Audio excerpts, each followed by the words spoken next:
మన బతుకును బందీలుగా చేసిండురా గాంధీ.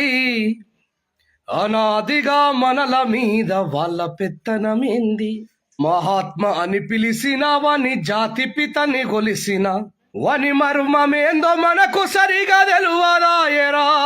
అంబేద్కరు చెప్పేదాకా ఎరుగమైతిమి, వాడు ఆర్యులకు వారసుడై అవతరించెరా. దేశ సంపదంత వానోళ్ళకే దోసి పెట్టెరా. గోసిగట్టి కర్రాబట్టి వేషమేసెరా.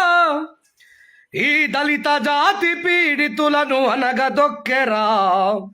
హరిజనులని పిలిచి అనాథల చేసిండురా. చదువుకు దూరం చేసి అజ్ఞానం నింపెరా. హిందువులము మనమంతా ఐక్యముగం మండురా. ప్రతి ఊరి కవతల మనమాల మాదిగలను హరిజన వాడని చెప్పిండురా.